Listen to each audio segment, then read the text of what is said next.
Hello and welcome to another episode of Sam Interviews. This episode we are joined by Will Duggan, who is a comedian as well as co-host of the National Treasure podcast with Laura Lex. You can follow Will Duggan on social media. His Twitter is Will Duggan and his Instagram is Will_Doug. You can also follow me on social media. That is Sam James-Neal on Instagram and BearBros2016 on Twitter. You can also follow the podcast on social media as well. That is chosensubject.podcast on Instagram and chosen_subject on Twitter. I hope you enjoy this episode.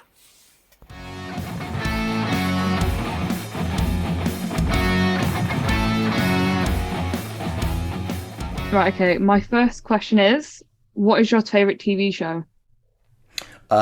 My favourite TV show, oh Christ, maybe Band of Brothers? I haven't heard of it. They only did one series, it was a 10-part series from, I think, 2001, with Damian Lewis. I was going to shut this because I can hear people talking. Damian Lewis, who was, you've seen Homeland? No. No, so he's an actor. He's a British actor. He was married to Helen McCrory, who was the lady from Peaky Blinders. Yes. But it's about yeah. It's about this. It's like a fictionalized true story of this American army unit in World War II. It was made by like Steven Spielberg and Tom Hanks. I really like that. It's a bit heavy going, but it's only 10 episodes like total. But I do like it a lot. That or Peep Show. Peep Show's amazing. Peep Show's amazing. Peep Show's amazing. I've got all the script somewhere. There. Love that. Peep Show is one of my comfort shows. It's one of the shows that I go to when I'm having a bit of a low day. How old are you, Sam? I am 17. So you're like, because obviously then you're quite a bit younger than me. Like I remember I was about your age when it started coming out. And like even though the last series was maybe 6-7 years ago, I still keep expecting them to say, "Oh, series 10's on the way" or whatever. But I don't think it is. Particularly because Olivia Colman's far too busy being a Hollywood megastar. The same actors came out with another TV show called Back. Oh yeah, about the dad dies and David Mitchell takes over the pub. Yeah, I saw that. It was really good. That was good. I watched it because I'm a big fan of Peep Show, and it was like the same actors and stuff, and it was a really good show. I think I prefer Peep Show, just because. Oh yeah, it wasn't as good as Peep Show. Did you ever watch this film Magicians that they did, Mitchell and Webb? I haven't. It is not great, but it is not terrible. Okay. I think if you like them, you'll enjoy it. But if you didn't know who they were and you watched it, you'd think it was a bit rubbish. Yeah. I'll definitely give it a watch. It sounds worth it as a Peep Show fan.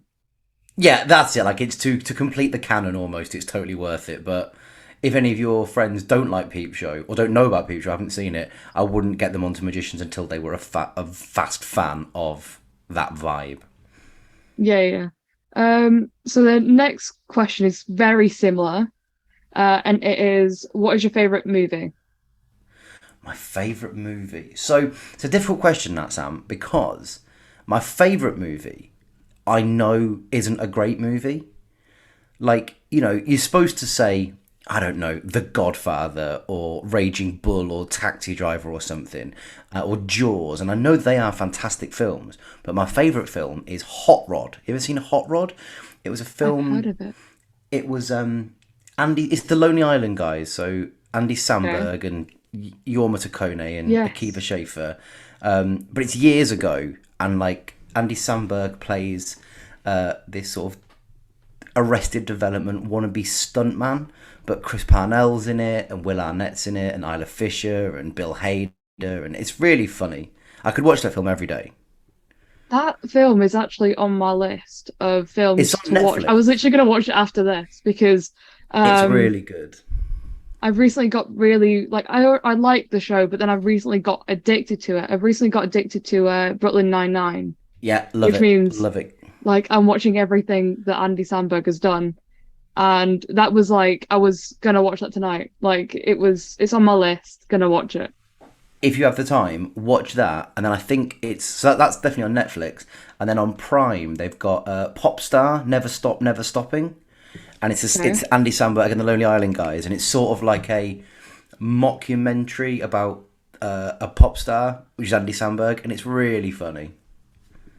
That does sound good. When it comes to movies, I'm not really want someone to speak on like what's a good movie and what's not. My favorite actor is Adam Sandler, so I really can't. Have you seen Reign Over Me? Yes, yes, I That have. that film is a lot better than it has any rights to be. Like an Adam Sandler film about 9/11. You're like, yeah, but it's good. It's really weird, but it's great. It is. The thing is, Adam Sandler's not a bad actor. He's in bad No. films, but when he's acting, he can act good in good films, if that makes any sense. Yeah, I saw a really good interview with him once where they're like, basically, it'll be after Uncut Gems when everyone was Okay. like, oh, Sandler's going to get an Oscar nomination, and he didn't. There was this interview with him. It's like, basically, right, you've been in Reign Over Me and Uncut Gems. There's another one where he's really good. It's like, why don't you just make films like that all the time? Why do you make, the grown-ups films? And he basically said, if someone offered you $20 million to mess around with your friends in Hawaii for a month, why would you say no?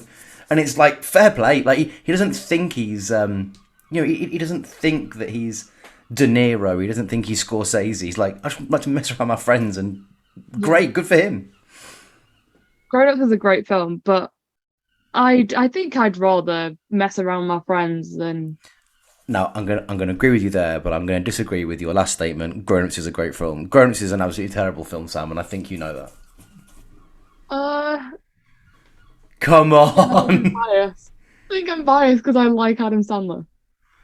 Look, you can like Adam Sandler. I like chicken, but I think a raw chicken is a terrible meal. Fair play. Yeah, yeah. Um, his new film's really good. Which one's that? Hustle. He released I haven't seen Hustle. that. Really, really good film. I'll give it a look. Uh, it's about like basketball and stuff. Okay, who does he play? He Like the plays a coach. coach. Yeah. Yeah, Okay. I will. Do you know what, Sam? I will check it out. yeah. It's really good.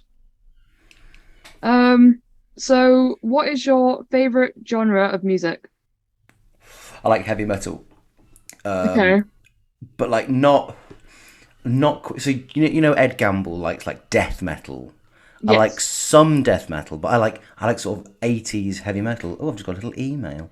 Uh, um, I like sort of 80s heavy metal, so I really like Metallica and Iron Maiden and Anthrax and that kind of thing. But as I've got older, I've sort of mellowed. So if I go to the gym or whatever, I'll put on something like that. But I also love the Libertines. Fair enough. Cause I think I was like that sort of genre of music was sort of geared towards 18-year-old boys in 2005, and I was an 18-year-old boy in 2005, so just fell in love with the Libertines. Like I got offered a ticket to go and see them last week with my friend who also was an 18-year-old boy in 2005, and I had a really quite important career gig, and I was like in an hour and about whether to pull it and go to see Libertines. Luckily, Grown Up won out there, and I went to work. Yeah. Um, I mean, it's sometimes a hard choice, that one. Yeah, I mean the amount of like sort of weddings and christenings and that I've missed just because through the nature of the job you work Saturday nights and then spend your evenings on the M6. Yeah. But I do I think I wouldn't class myself as like a workaholic, but I'd like to. And also I'm very lucky in that I love my job, so I Yeah. turn the Libertines will do another gig. It's fine. I think that's a massive thing though, because a large amount of people don't like their jobs, and Yeah. to like your job is a massive it's a good thing. Yeah, I think like most people I know now, sort of in their mid 30s, people of my age, are like they like their jobs. Yeah, by and large, but very few people I know outside of comics and that love their jobs. Like I love going Yeah. to work. Yeah. Um, so what is the favorite question that you have been asked or you've asked someone? In an interview, Yeah. Or just in general life, to be fair. I'll tell you one that I really liked because it was stupid. I did you do sort of these interviews before you go up to Edinburgh. So I was Edinburgh August, so last month, or Yeah. depending on when this podcast comes out, a few months ago. And like loads of papers send you basically a list of questions. You type up your answers, and then they print it like it's a interview like this, where you're just chatting to people. And one of the questions is, why are you going to Edinburgh? It's like, what do you mean, why? Because I'm a comedian and I want to. Fuck off! Like I'm doing what I want to do. Like it's like saying, why are you a journalist interviewing me? It's because what you do, you know. I also like the question of what's the biggest animal you reckon you could beat in a fight. What is the biggest animal you reckon you could beat I in a fight? don't know. I don't know. What do you reckon for yourself? Not for me. Uh, a snail, maybe. No, you could. No, come on now. Like, because part of me's like, part of me thinks, well, but I don't know if this is like sort of idiocy. Like, you know those men that reckon they could beat Serena Williams in one game of tennis? It's like, of course you Yeah. can't. She's Serena Williams. So in my head, I'm like, a big dog? But they've got teeth and claws and that. So Yeah. I think I said a small horse. Like, Okay. not like, but like a child horse, so that I've got the age over it as well. A foal, Yeah. yeah. Right. But then again, if you put me in an arena with a small foal, and I got my head kicked in, because horses are dangerous, Sam. Like their legs Yeah. end in hammers. Their legs end in hammers. You know Christopher Reeve, the guy who played Superman. He was in a wheelchair because of a horse. If a horse can put Superman in a wheelchair, they're very dangerous. And then we, the humans, we see their natural advantage and we nail iron into the end of these organic hammers. We're insane. So maybe, I don't know, maybe not a horse, maybe a badger. I could beat a badger. They've got TB. What if it scratches me? I don't know. This is what I mean. You can lose days on this. That's why I said a snail, because it's the only thing that really can't really fight back. Or like a big snail, one of those like giant African land snails. Yeah. Yeah, okay. You answered quite sensibly there. Fair enough. Fair enough. Have you read anything interesting recently? Like a book. Or a book, or like just something you've read from like a news, just anything really. Queen's Dead. Read that the other day. Quite interesting. Yeah, yeah. I'll tell you what I've read, actually. It's a really good book. It's called The Darkening Age by Catherine Nixon. I was looking at it there.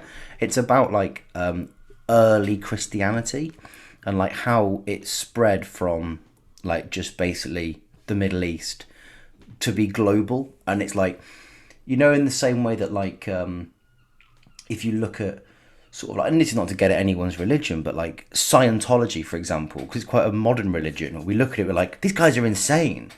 But 2,000 years ago in like Jerusalem, well, it's basically the same. People going, this is insane. Like these guys reckon that cabinet came back to life, and then they were really so in the same way that you get like fundamentals from a lot of religions committing acts of terror, etc. You get Buddhist terrorists and Muslim terrorists and Christian terrorists. These guys, 2,000 years ago, were like killing up people. It's really interesting. It's called The Darkening Age. And it was like, could you think of, particularly in this country, I think, Christianity as being almost like Church of England, happy clappy, jam in Jerusalem, have a bit of cake and go at Christmas Eve. But it was violent. Really interesting book, The Darkening Age. Also, Catch 22. Great book. I've read that again recently. I haven't heard of either. I'll definitely check them both out. Catch 22 is like it's a proper like classic bit of fiction. It's really funny as well. I'm not into war, but it is set in World War II as well, like my favourite TV show. But it's really funny. Catch 22. Yeah. There's a book that reminds me of the book that you mentioned, like the first book you mentioned. I haven't read it, but I know a friend that's currently reading it. Yeah. And I'm it's like I'm gonna buy it soon and read it because it does sound interesting. It's called the God Delusion.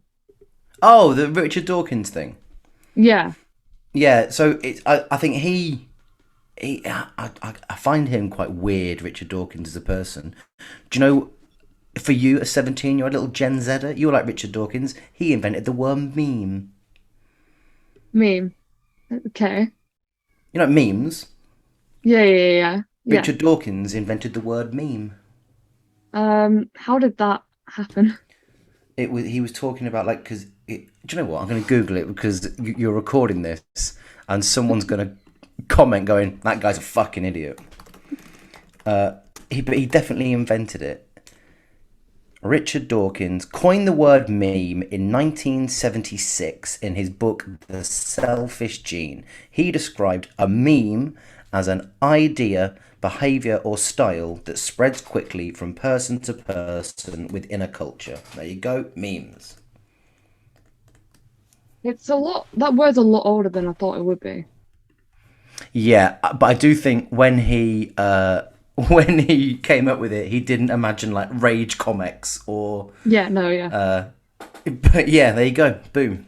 I also that book's a lot older than I thought. The Selfish Gene. I thought it was like 2000s, but there we go. I am thick. So moving on to the more comedy questions and like questions about your career more than like your favorite movie. Um, what was life like before stand-up? Like, what were your past jobs? I've had a lot of jobs, me. So I, as a teenager, I had little jobs like everyone does. I worked at Pizza Hut. I worked in a pub for a bit, and then I went to university and I started doing stand-up. Just after university, really. Like I did a couple of gigs whilst a student, but I really wish actually I went to Manchester University and I wish I'd joined the Comedy Society because the year that I would have been in, if I'd been into comedy like 2 or 3 years earlier, would have been Rose Johnson, Joe Lycett, Jack Whitehall, B.E. Edmondson, and me. But I didn't join, so I missed out on that. So I left university in 2008 and I worked in insolvency for a year because I graduated into the recession. And I worked for this debt company and they were just awful. Like I get that obviously no one likes insolvency, but it is a way you can deal with it well and it needs to exist. But the company I worked for were just pricks. So I quit that after a year because I just liked being happy. And then I worked as a waiter for a long time when I started doing comedy. I was a waiter for about 12 years. But once comedy sort of picked up, you gigs that pay are weekends, your Thursday, Friday, Saturdays, and waiting on, a lot of your wages is sort of supplemented by tips. So you need to work Thursdays, Fridays, Saturdays. So it's not 2 jobs that I could do sort of concurrently. So I worked in a school for a couple of years. And then I went full-time comedy sort of, I don't know, maybe 2015, 2016. And then I moved to London in 2017. And because it just cost... Where do you live, Sam? I live near Manchester. Oh, great. So I moved to London, which was obviously more expensive to live, but I wasn't earning as much. So I was earning the same, but I needed to... So I went back to working in schools for a bit, and then I did a bit in pieces. So yeah, But the thing is, I love doing comedy, and I'm very lucky that it pays the bills. But there are some months, like a lot of jobs, where it doesn't pay as much. So I occasionally go and do some little side work as well. Like I did a couple of shifts, particularly after the pandemic when it was no one had any money. Just did a couple of shifts here and then. So yeah, I had no real career. I knew I wanted to be a comedian from sort of 21, 22. So I did odds and ends just to make ends meet that could facilitate me doing stand-up. Yeah. Going back to your first point, I'm currently trying to pick between Manchester and Leeds. Yeah. And what's making me not go to Manchester too much is because Leeds has the tea lights. Yeah, it does, yeah. Which is like the main reason I want to go because I've recently started doing comedy. Oh, great. So I think that would be good. Yeah. I've had a little break for a while just because I overdid it, I think. I was doing like nothing to gigs like every week and continually writing and stuff like that when I just wasn't used to it. So I kind of went overload. Sure, Um, it can be a huge. It's a huge lifestyle change, particularly if you're 17. You're like if you haven't got a job, and you've got to like right, your open spots are. So if you're near Manchester, it's as hard for you to get to London as it is to Liverpool because you'll need a lift or a train and yeah, no, 100%. and the thing is, like a large amount of my stand-up anyway is online Yeah, because when I'm free, being under 18, when I'm free, the gigs, the free, like the open mics are 18 plus. So it's like yeah. I can't go to them because like there's a bar included. A lot of, and I can't say anymore because I've not done the open mic circuit for a long time, but there were a few sort of like under 18 acts when I was starting, and most places will put you on if you come with an adult. Like you Yeah. tell them in. So how far away from like Manchester are you? Um, I think it's like a 10-minute train. Like really not So far. if you were, for example, to take your parent to the Frog and Bucket for Beat the Frog on a Monday, if you were to tell them I'm under 18, but my parents come in, they probably would let you in. But then again, Yeah. you've got your life to lead. I think I'm gonna use that one because like my dad's been very supportive and he's like, if you want to go to your gig, I definitely will. If you Yeah, want to I take think you and then just stand outside, I will. so. I used to run gigs, not many, but I had a couple of under 18 acts who would apply. They just say, "Listen, I'm not 18," and some places will say no, but I definitely try it because online gigs are great. Like they're, Yeah. but and I totally get it, and it's so good because they're so accessible for people who, audience wise, can't get to live comedy clubs. But Yeah. as a comic, it's so much better. I feel doing it in a room. I think let people know, and the worst they can do is say no, but contact me when you're 18. Yeah. And you're Some so of the young. like regular spaces, like because there's some businesses that do them regularly. Yeah. They said that they won't take me on until like well, like now because my birthday's in January. So Okay. I'm like nearly 18 anyway. Yeah. If you So start booking like they stuff take in me for to January then. and February, you can just hit Yeah. the floor running. Yeah, 100%. Yeah. I think that's a good idea actually. Yeah. Like booking in advance. Yeah, and particularly if you go to and even if you go to Manchester Uni, like because obviously the Leeds Tea Lights are sort of more established in the Manchester Comedy Society, but both have their positives. And if you were Yeah. to even start like, because I like Tape Beat the Frog in Manchester, I don't know the Leeds open mic circuit very much anymore, but like if you were to contact the Frog now, you probably wouldn't get a booking until January. Yeah. If you wait till you're 18, you'll be then looking at March, April. I just checked my WhatsApp, and so I've got a WhatsApp group of friends from school, Yeah. and they're having a little joke in there. And I wrote ha ha ha, and then they're jumping on at me like I never use emojis. I always just write ha ha ha. And I think, do you know what? I can't be dealing with being told off by my friends. I'll write what I goddamn like. Fair enough. Um, I use emojis way too much. But My mum again, a uses lot of emojis way people, too much. yeah, and a lot of people my age do use emojis though. I like. Have you ever done like one of those quizzes where it's like it's a film name, but you've got to figure it out from. Yes, yeah. I love them. I was They're reading. good. Here's an interesting thing I was reading actually, Sam. A thing about like emojis as because some old person was complaining that kids today they can't write properly. They all use their emojis. But I read this article about the languification, if that's a word, which it isn't, of emojis. Like, this emoji isn't just a picture of something. It has a prescribed specific meaning. Like the lady in the red dress dancing.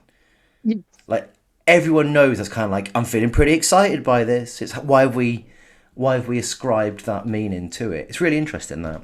So I'd like to add yeah, that into my interesting things I've read. yeah, Also, language change all the time. It's fine. yeah. It does. Um, it changes rapidly, I think. As well, it should. it worries me there's like meanings behind emojis because I send them and I'm like, have I just meant what I meant, like what I thought I was saying, if that makes any sense. So this is crude. You'll have to forgive me, but my mother uses them too much, and she last summer, I sent her a text being like, "Hey mum, how are you?" And she told me that she had been cooking a melanzana parmigiana and Yeah. was really hot. End of message.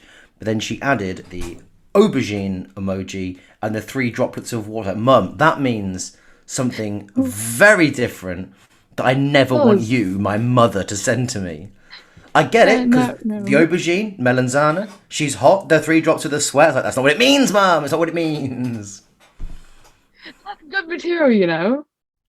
Yeah, the problem is, I feel bad for my poor mum. She comes and sees my gigs and she's so supportive, and I'm like, my mum's a fucking idiot. People, she would turn against me, and I've Fair, been shouted fair, at by my fair. mum. I don't want to do it again.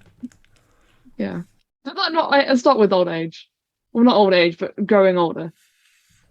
Oh, no, never stops. No, I'm terrified of my mum. I didn't get. I've always liked tattoos. I didn't get my first one until I was 34 because I'm scared of my Oh. mum. I'm planning to get my first tattoo when I'm 18. Well, you do what you want. I'm not. I'm making no comment. I'm not being. I'm not being told off for. Oh, Will Duggan said it'd be okay, and then your parents driving down to Brighton and beating the crap out of me. Get off our I'm pretty son. sure they're all right with it, which is good. Oh well, fine then. Knock yourself out. What are you gonna get? It's a miniature horse by a tree. I could fight that miniature horse, you know. Yeah, probably could. Um, okay. Do you remember your first show? My first gig, I do, yeah. It was in Manchester, in Rusholme, in the Curry Mile, right at the top near the park, in a bar. I don't know what it's called now, but it was called Saki Bar, Saki, but it wasn't Japanese. And it was run by a guy called Guy Thomas, who runs quite a few gigs in the, well, two or three gigs in the Northwest. And he Yeah. booked me to do 5 minutes on the Friday and then 5 minutes on the Saturday in a different venue. I don't really remember. I don't think I was good, but I think a lot of my friends were in the audience, so they were very nice to me. Yeah. Like, I did this awful joke about the Body Shop. I was like, so I can't remember it exactly, but I think it was basically, in the Body Shop, how like they've got those promotions where every one of their bars of soap that they save an iguana. Now I'll tell you a secret, Sam. That isn't a real. I just made that up, just thinking people would go along with it. Well, so yeah, for every bar of soap you buy, they save an iguana. At the end of the month, do they take stock? And for every one they haven't sold, they go and kill an iguana? Awful. Genuinely awful. But it's open mic comedy. It's supposed to be awful, isn't it? Do you have any idols within comedy? Like, do you have any comedy idols, or do you have just idols in general? So, like, when you mean idols, do you mean like people that you look up to on a Yeah, personal level, or people that you think are like just the greatest comics? Or like like, because both, both. I think it's really nice in like the career that I've had, such as it is, you get to a point where like sort of now a lot of my friends that I started with are like celebrities. So like take Kiri Pritchard McLean for example, quite a famous comic now. But me and Yeah, her started at the same time. Right? We used to drive and do shit little gigs, but then the longer you do it, the more that you get to meet these people. So like if you'd asked me, I don't know, 4 or 5 years ago, I'd have been like, oh, I love Daniel Kitson. I think he's a hero of mine. But now, I semi regularly play football with Daniel Kitson. It's like you can't have a hero who's a guy who you'll regularly take out with a bad tackle. Because I'm not good at football, so. But like, there are some comics that I think are just like every comic in the UK. I think James Acaster is a master of the form. Like, yeah. I wish that on my best days, when I'm absolutely on it, I was half as good as he is. Of course. And then I think like I could watch I could watch John Richardson all day, every day. But then I really like Maria Bamford. Do you know her, the American comedian? I think so, yeah. So she's amazing. And it's really weird because I love what she does, but I have no... Like, I'd love to be John Richardson or James Acaster, say. Like, I'd love... Or Kitson. But I don't think I'd like to be the kind of comedian Maria Bamford is. It wouldn't fit well, but I love watching it. I think she's incredible. And then in the world, who would I like to meet? Like, just a person.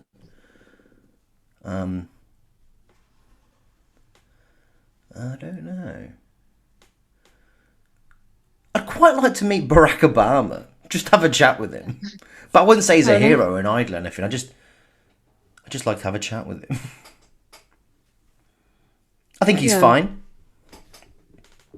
A lot of drone strikes, but hey. Yeah, that's what happens, isn't it? I think if I ever I'm hoping to get back to comedy. I needed a moment to not be as stressed as I was because as I said, I was going from nothing to everything. Sure. Like there wasn't a day I wasn't writing. I think that's a normal day for a comedian, maybe. I don't know what a day is like for a comedian, but when you're going from nothing and then it was like a large jump. But I think because there's a lot of comedians that also do the YouTube stuff. Like they'll have like short videos on YouTube and stuff like that. Mm-hmm. And I think that's where I would want to go if I ever kind of made it as a comedian. So you're not necessarily, your goal isn't to be a stand-up in the clubs. You'd like to make comedic content? Or Yeah, you'd I like think to so. Yeah. So whereas I like to do stand-up and will occasionally make little sketches or whatever, you'd like to make sketches and do stand-up on the side. Yeah. Yeah. And that's why YouTube's such a good thing. It's such a democracy that you can just do that. You can just... Like, do you know Alistair Beckett King? Yes, I do, yeah. Like, he is so funny, such a brilliant comic. Him and Alistair Green, do you know him as well? The guy who does the little... I think so, yeah. Like, those kind of comedians couldn't have existed 20 years ago. Like, the technology wasn't there. Also, the availability. So me and my girlfriend, we were watching the other day a few TV shows from, like, the 90s, and it's amazing how much stuff... plot points from TVs and films made pre-2000 where everything would be just fine if somebody had a mobile phone. Yeah. And it's nice that things like ABK and Alistair Green making these videos, you can just put them out and then that's it there. Boom, you've got an audience ready to go. Whereas with stand-up, you've got to do your 5s and your 10s and your 15s and you have a bad gig in front of the wrong person and that can set you back and all that kind of thing. Yeah, good for you, Sam. That's so condescending, but sorry, I mean it. Like, good for you. I think the way I'm going to do it is do the stand-up and then start the videos because I want to gain the recognition and then start it. But what would be nice as well, of course, and I'm not telling you how to live your life or your career, if you were to start at the same time and then when people... say found you on Twitter or Instagram or whatever, you already had a backlog of stuff they could go through. Bang! Incredible. Yeah. I mean, that's fair. That's a skill I wish I had. Animation. Me too, actually. But you could learn. And I can't learn. I'm too old and tired. But you're young. You've got your life ahead of you. It's a lot of effort. It's a lot of effort to learn animation. Because you watch an animated film and then every single time you pause it, that's at least 5 hours. Even if like a week, it's been one frame. Yeah, it's mad. The man hours behind it. Like, I remember watching The Mask, the Jim Carrey film. Yeah. Watched it in the cinema. And so it's like 1996, 1997. So I'm 10 or 11 years old. And I went with my cousin and my aunt explaining. Have you seen The Mask? Yes, I have, yeah. There's the bit where like the police corner him near a park and his skull comes out and his eyes come out and his tongue comes out. Someone explaining to me that was like drawn and would have taken hundreds and hundreds of hours. Obviously, if you've got 100 people doing it, it's 1 hour, but the amount of labour hours in animation. Just incredible. But Yeah. yeah, a skill, be nice to have, of course. Kind of speaking about the social media and all that lot, has social media helped you in your career? Oh, Sam, here's the problem. I don't do it properly. I'm not good at it. I just write my stupid little jokes, and then I'll have one too many drinks and get in an argument. Yes, it has helped to an extent, but I really think it would have helped a lot more if I did it properly. Like, you've got, I've got like several thousand followers on each platform. Not even like a lot, like maybe like 6 or 7,000 on Twitter, 2 or 3,000 on Instagram. It's a lot, but not in the grand scheme of things. And if I were better, like, so I do a podcast with comedian Laura Lex, and I've really noticed that using the social media for that helps the listenership. And if I could just get my fucking acting gear to do it for myself. Yeah. So basically, no, it hasn't, but it's my own fault that. Okay. I should Um, be better at social media. yeah.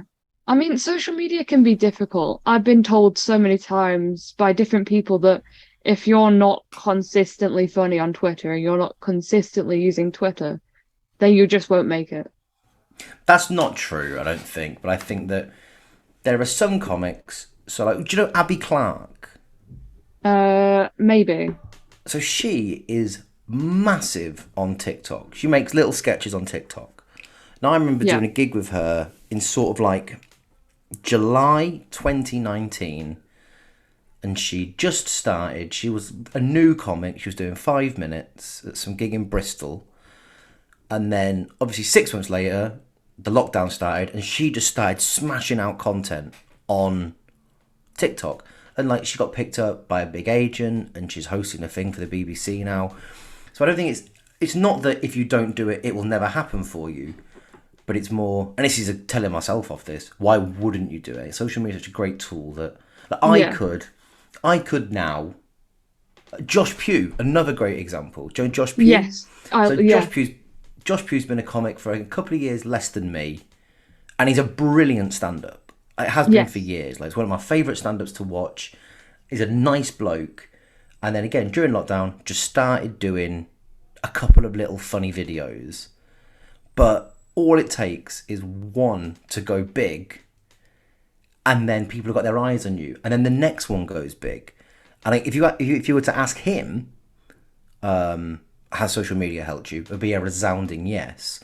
But the reason that mine is a no is that, like, I've got a ring light here, I've got a decent phone on my camera, I've got ideas for sketches. I could whack it out, record and put them out, but I just don't. And really, that's my own fault. But if you do a shit one, like, the amount of tweets that I think are going to get 100,000 likes that get 3, I think it's like reviews, isn't it? Like, if you get a bad review, it doesn't really matter. You just don't Yeah. share it with anyone. People aren't reading your reviews going, oh, don't put them, they're awful. And if you get a good review, you share it so everyone thinks you're great. I think it's the same as social media. You do a bum tweet, fine, who cares? I think just making the content is the important thing, which is a really Yeah. hypocritical thing to say, is I do not. I just sit and watch TV. Occasionally go and get a coffee. So it really can help. I think, yeah, I think,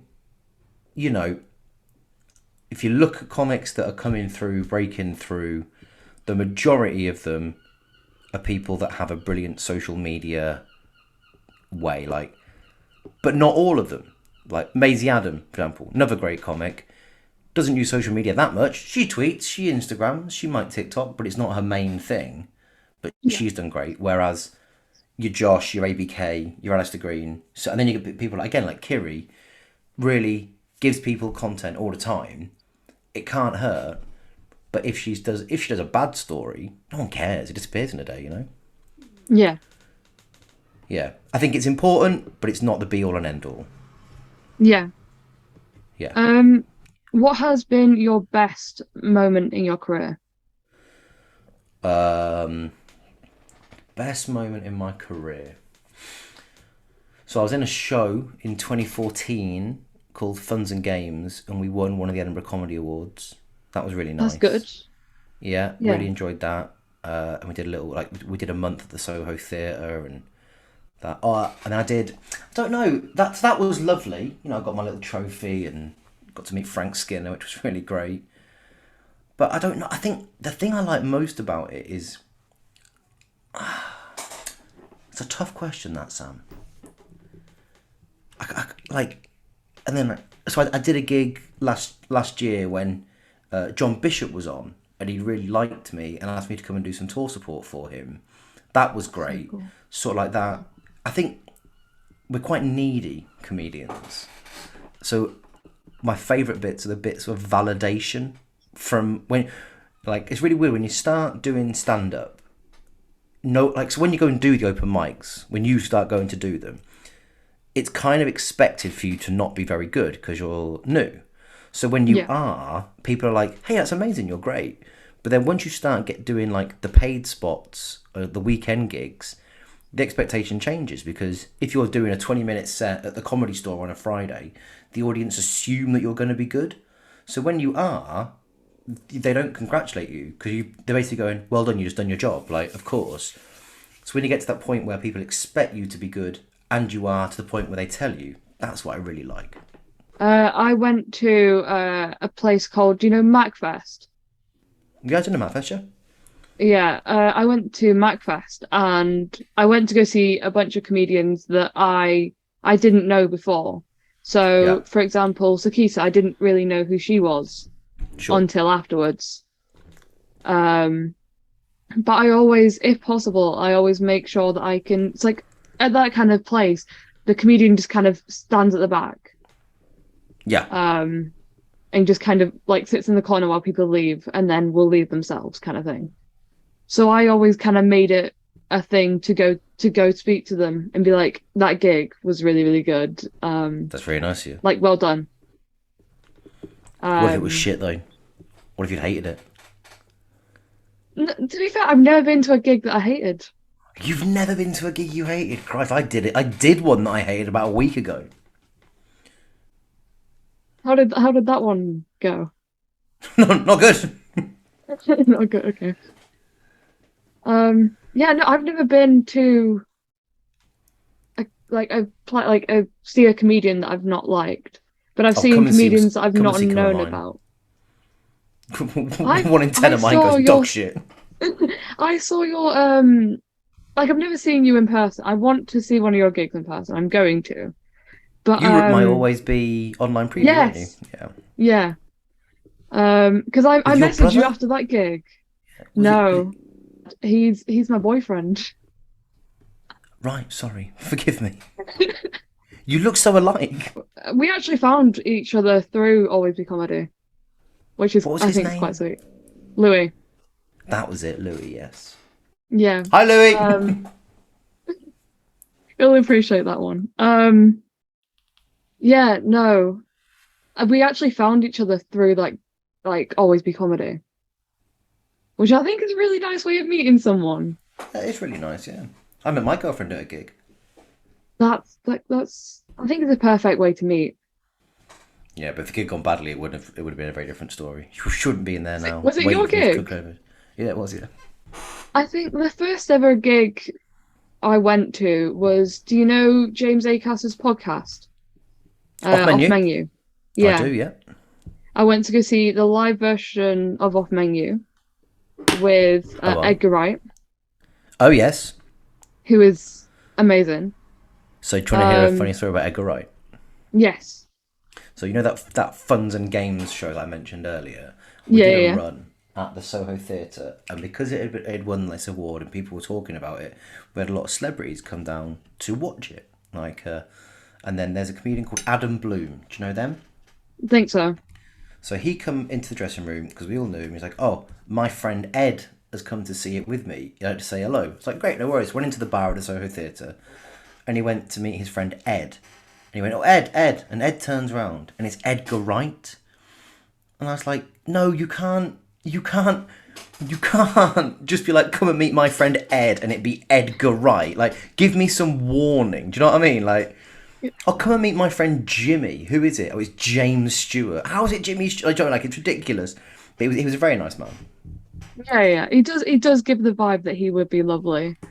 Yeah, he was really And nice. then the first ever stand-up show I watched was, do you know Jack Barry? I know Joe Barry, yeah. Yeah, that was my first ever like stand-up I went to go watch. Was he doing Um, an hour? yeah, it was when he was doing Alien. Good show, Alien. Yeah, it was a really good show. And then I've seen his new show quite a few times. So I've never seen a show that I've not liked. Well, that's good, I suppose. And I think thing is I'm gonna see a show I don't like at some point. But that's Like it's fine. gonna Like, happen.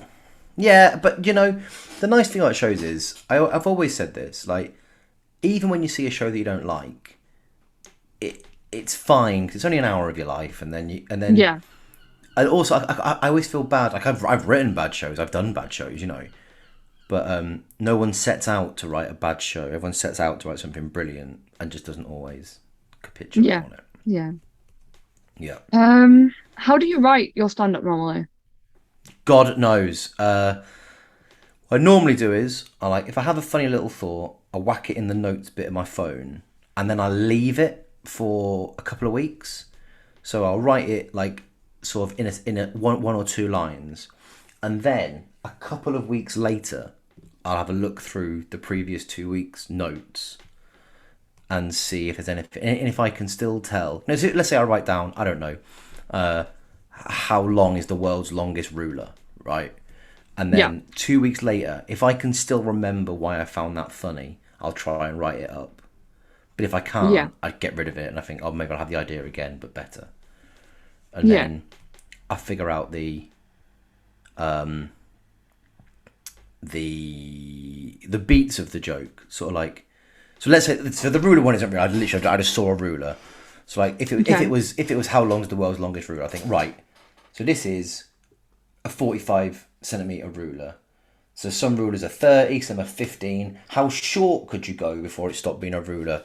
How long, and I try and think of all the different beats of it. So, and then when I've got the beats in my head, I'll go down to like a new material gig and just try and say it out and figure out the flesh. And if it works, great. You just, pop it in more and more. If it doesn't work, I give it two or three more chances to work. And then if it's still, if audiences don't agree, but I still think it's funny, it goes back in the notes to be worked on again. Like I remember hearing, the Comedian's Comedian podcast with Stuart yeah, Goldsmith.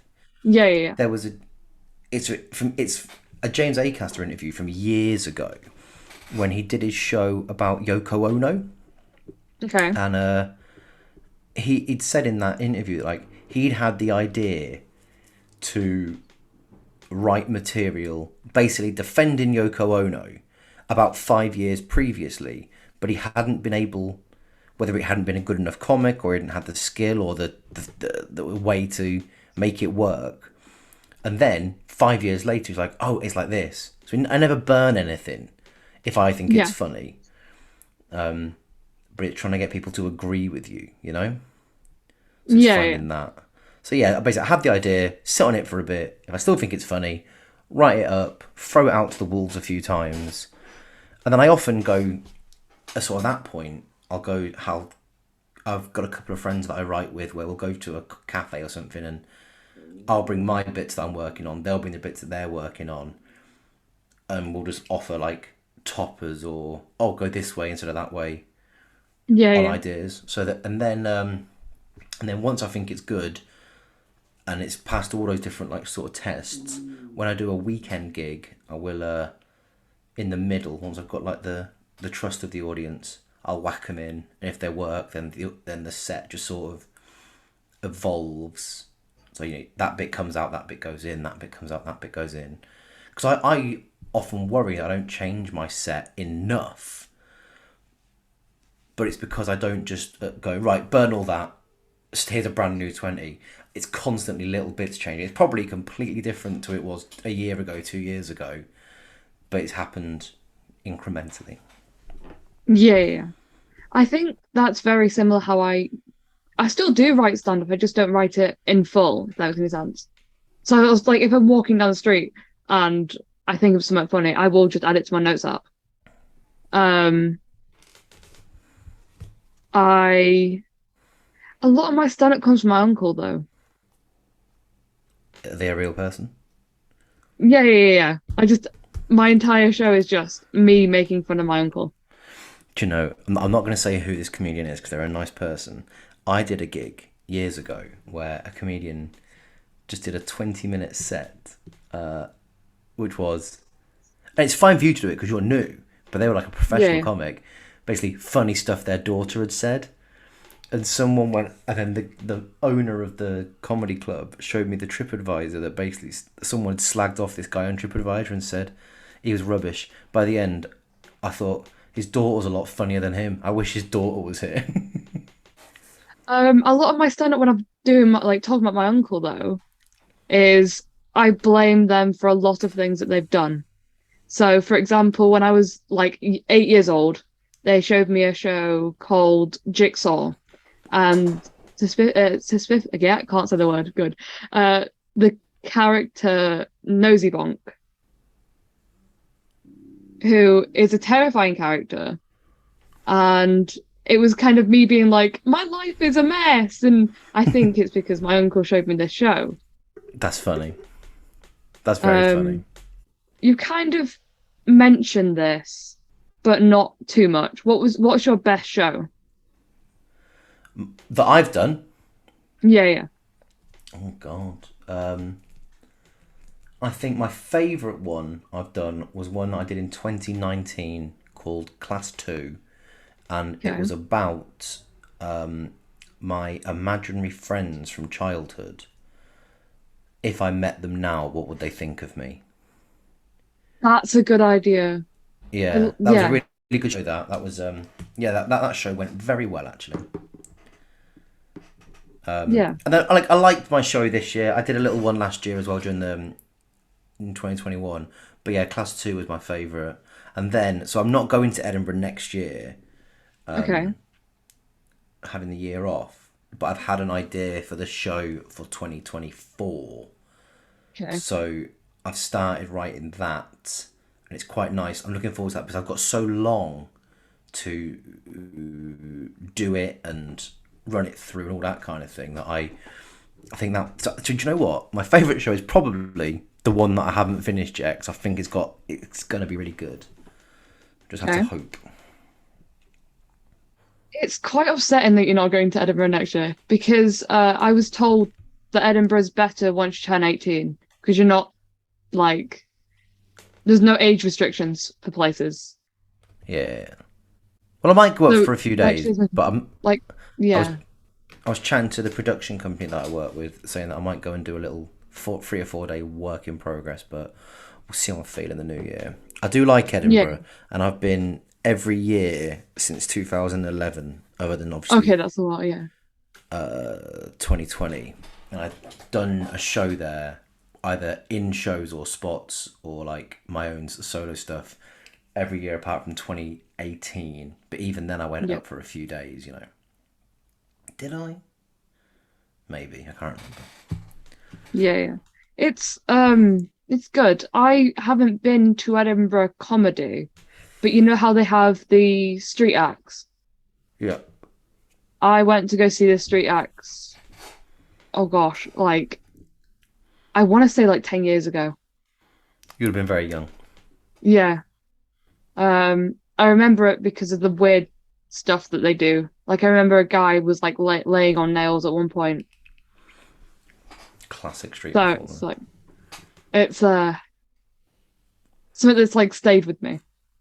Yeah, of course. Um, so what is your comedy about? Oh well, I mean, really, it's about stuff that's happened to me in my life.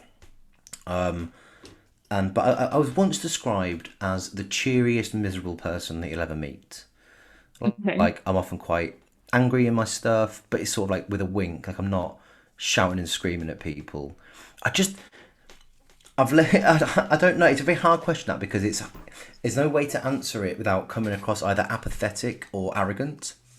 So like I think most of it is just my experience of the human condition. See, arrogant.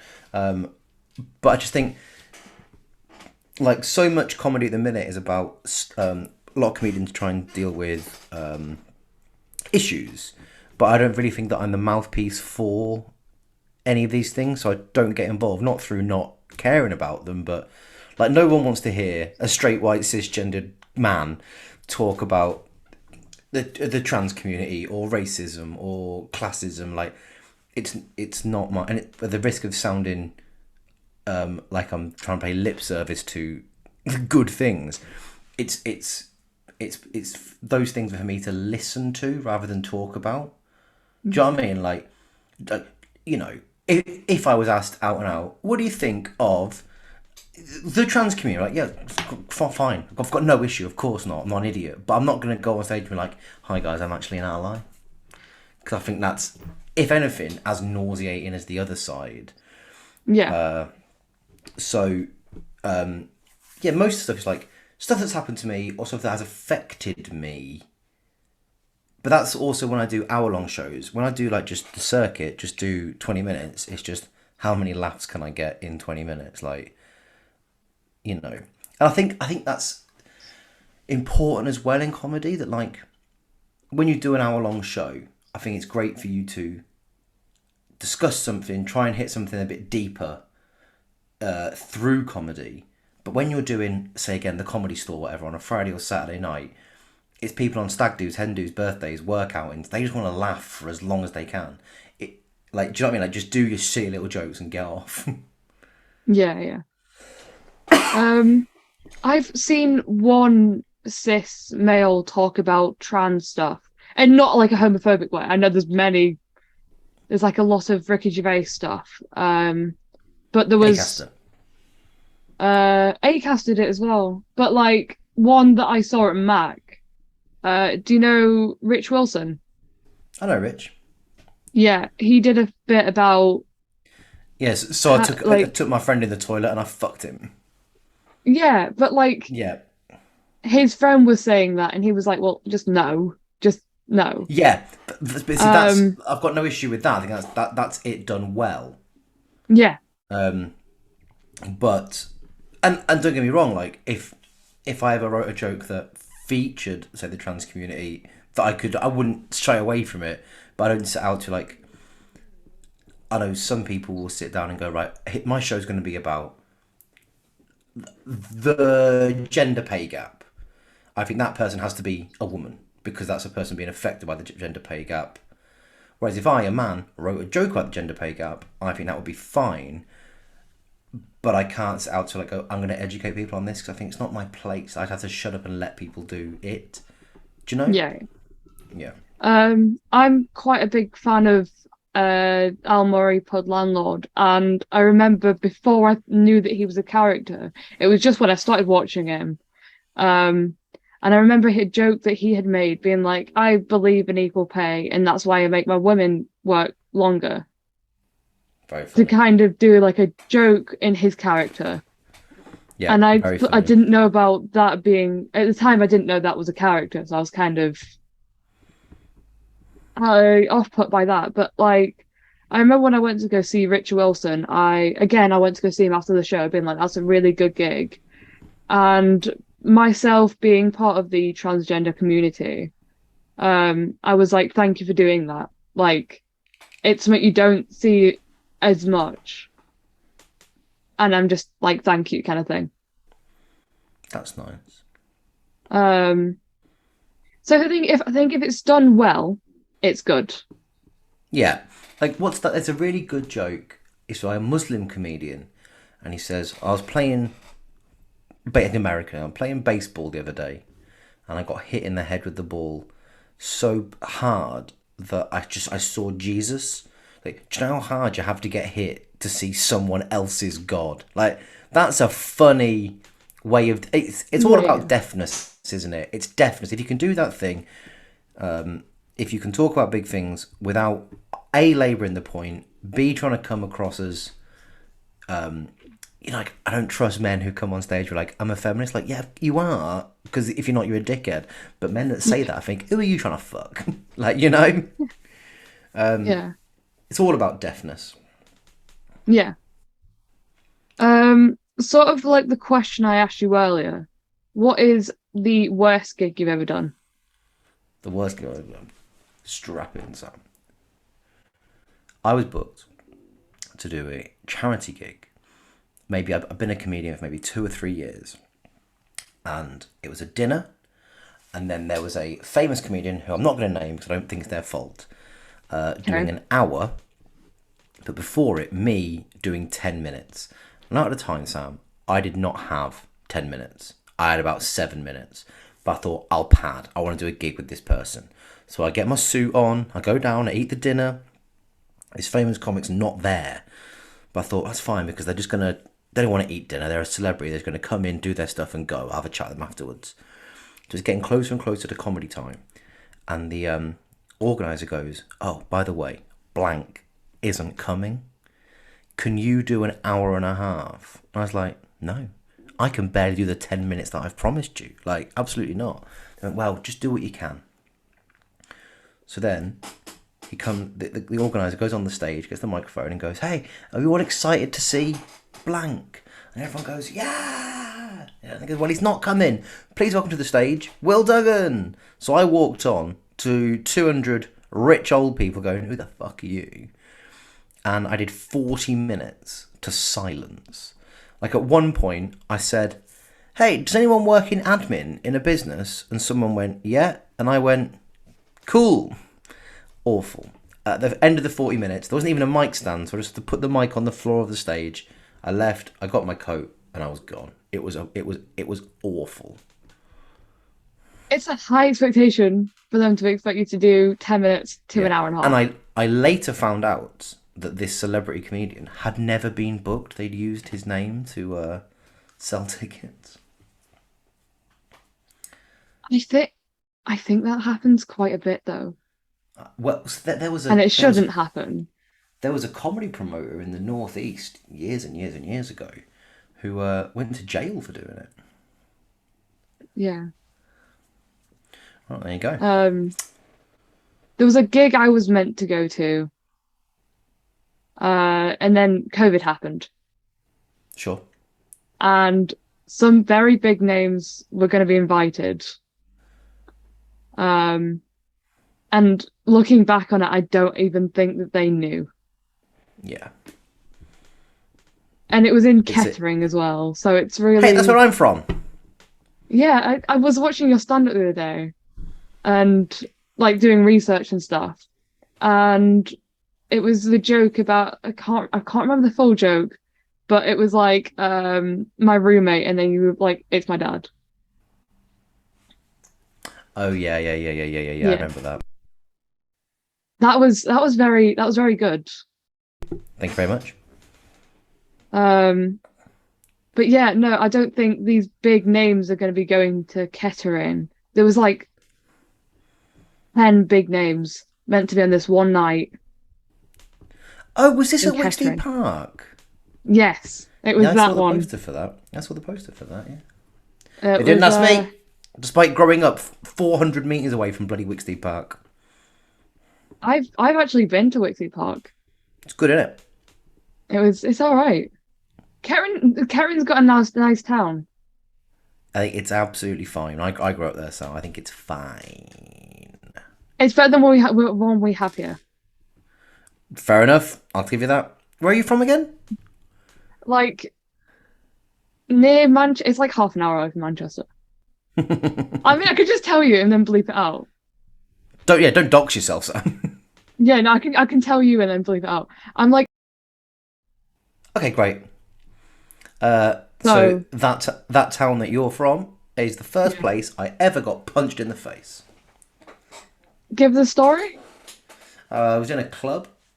I was about 20. I had a university friend who was from there, and we'd gone to Okay. his house for the weekend. And we're in this club, and I was looking not at this girl, but just looking somewhere Okay. in the club, and her boyfriend thought I was looking at her, so he came over Oh. and just hit me in the face. Oh. Yeah. I lost my glasses as That's well. Nightmare. that's scary. Yeah, awful. Um, I've only got like three questions left, so you're nearly at the end. Okay, let's do Um, this. how do you remember your jokes? Um, Mostly like just by doing them over and over again, and each joke, the way that I do stand up, like I couldn't do one-liners. Those guys that remember just so many Yeah, jokes. yeah, Each joke sort of organically becomes the next one. Do you know what I mean? yeah, yeah, Like you get the laugh, and then sort of the next point in the story that I'm telling is the next, like to me, the next obvious bit of material. So it's yeah, just, and also just from doing it over and over again, like anything, it just gets stuck in your head. yeah, yeah. Um, so do you have any advice for someone that would want to start comedy? Yeah, the best bit of advice I think is just gig as often as you can. Yeah, When you start doing comedy, it is a huge drain on your finances, but you have to like that is part of doing it. So like, I know a lot of comics, particularly in London, who just stayed in London. I don't think that's a good idea. I think you should travel all over, meet different types of audience, get used to the coaches, the late nights. Like when I was working in the school, I remember once I finished school at 3:15. I got a taxi to the train station. I got a 2 hour train down to London. I did a 5 minute spot up the creek in Greenwich. Then I got the tube back central London. Got the coach, the overnight coach, which got into Manchester Shude Hill at like 7 a.m. I knew that was going to happen, so I had fresh clothes in me. I went to the gym, I had a shower, I changed, and got the bus to work. Like, I mean, when you're starting out, you have to expect that. You know, yeah, it's not. It's like a lot of people who aren't in the industry will watch, say, Live at the Apollo, right? So Sean McLaughlin is doing Live at the Apollo this year. People, particularly my extended bloody family, will go, "Oh, he's new. Like maybe you should do it." Like he's not new. He's been gigging for 12 years. But yeah, you have to put. It's not. Of course, there are some comics who just appear and bang, they're very, very famous very, very quickly. But it's a lot of graft. You got to expect for it and just write jokes, do gigs, have a great time. Don't expect yeah. to make any money for a few years. That's one of the reasons that I stopped. I think I want to do the in-person ones instead of online because you get a different atmosphere. 100%. And it's like, you know, it's the greatest feeling in the world when you sit in your bedroom at 4 a.m. and think, if I say these words in this order, that would elicit laughter from strangers. And it's such a like it's fine doing the Zoom gigs, but there's delay and all that. But when you go Yeah, and I'm gonna say this, and then they're gonna go ha ha ha, ha, it's incredible. yeah. Um, okay, this is my last question. Okay, Um, who is your dream like comedy like tour partner? as in to go on tour with. Yeah, Do you mean for like having fun with, or I'd love to let's open go for for? So, uh,